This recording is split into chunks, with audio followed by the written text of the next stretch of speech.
And now what we are witnessing, and I've always said this, the Middle East used to look to the America to save it.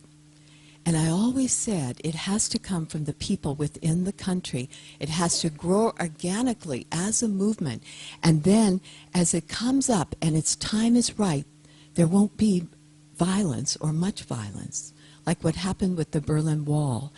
I had friends who were in East Berlin, and they showed me the videos of how the people formed on the other side of the wall.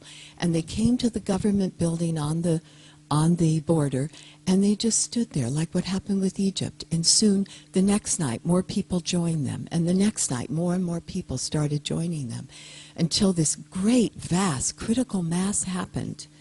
And one person walked through the border guard towards the Berlin Gate, where they had been separated from their families for all these years.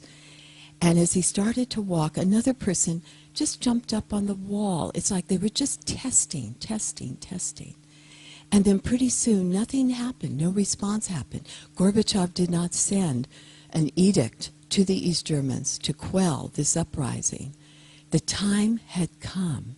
And this movement of the people, one took a little piece off the wall, and another, and another, and another. And more people started streaming through the borders, and the guards stood back and did nothing. The time had come. And so when they meet with the resistance of violence, I always wonder, maybe they need more of a critical mass. Maybe the time isn't right for that country to have this organic outflowering. So, you know, we look upon the enemies we have in the world. And I think of the Mahabharata, the great epic of India, that said, when one prefers one's own children to the children of others, war is near. It's based on separation, separative consciousness. And I remember the movie Star Wars, The Empire Strikes Back. Do you remember that one? And in this, Luke Skywalker and our Darth Vader were having this saber fight with the lightsabers. And pretty soon Luke was backed up to this precipice that fell into this great dark abyss, like through the planet that Darth Vader had just conquered. And as he's standing there at the precipice, Darth Vader says, Luke, and he knew he had the training and the discipline of the Jedi Force. And he said, and he wanted to use that force to join with him. And he said, Luke, he raised his fist up and he said, join with me. Together we can rule the universe. And Luke said, no, Darth Vader, you killed my father. I have never seen my father. And just then Darth Vader said, I am your father. And Luke was so astonished. And then he pulled back even more. And he's yelled, no, with this resounding force, and jumped off into the abyss of the unknown. He would rather face the unknown than join with this force that Darth Vader represented. And interestingly enough, Darth Vader was faceless. There was no face on what we may call the evil one. And so what he was doing, Luke was doing at that moment, was saying no to this. No to the primordial, ancestral part of ourself that comes up and emerges and says, you know, come, follow me. Let's do this. We can wound the hearts of others. It doesn't matter if we criticize them. It doesn't matter. And he was saying no to that and choosing to go the way of the light.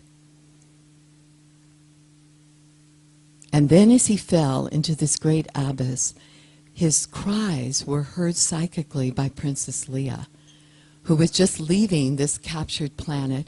And as she came down with her craft, she swooped him up as he's falling, down through the portals, down through these many chambers, down into the universe where he would be lost forever.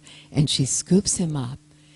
And Leia was the princess, or you could say the angel of the presence.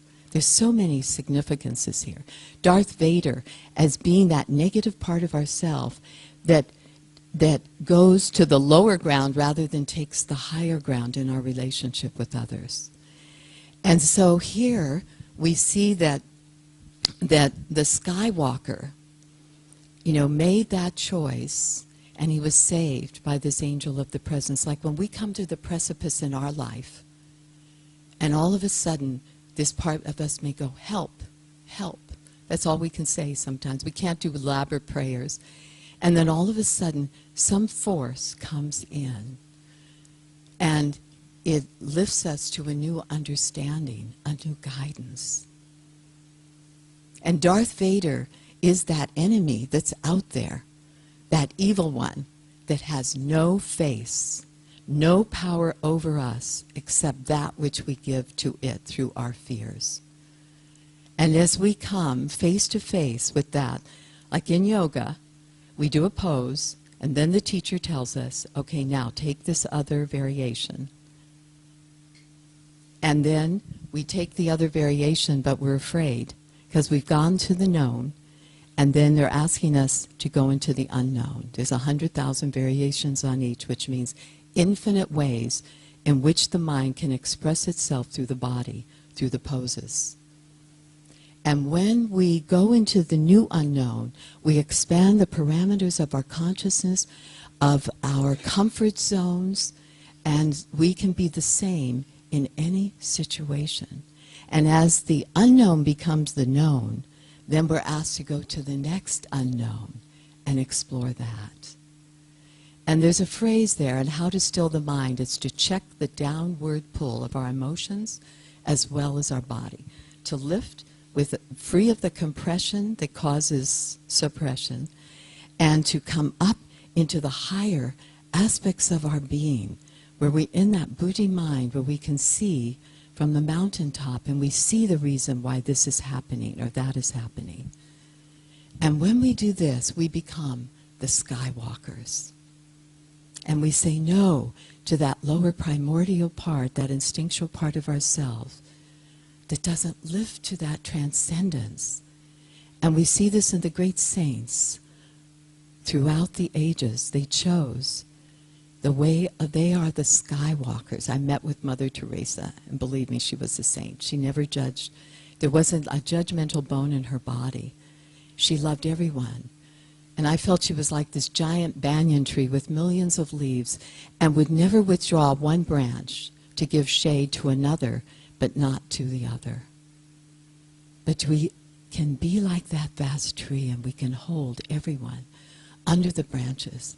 And together we can be the Skywalkers of the universe. In the sutras in the 3rd chapter it says that if you focus and concentrate and meditate on the lightness of cotton wool, you begin to lighten every cell of your being. And eventually, it says, we can walk on water, and then on moonbeams, and then in the sky. And if we lighten ourselves from all the judgments that we've harbored in the past, we can be those Skywalkers.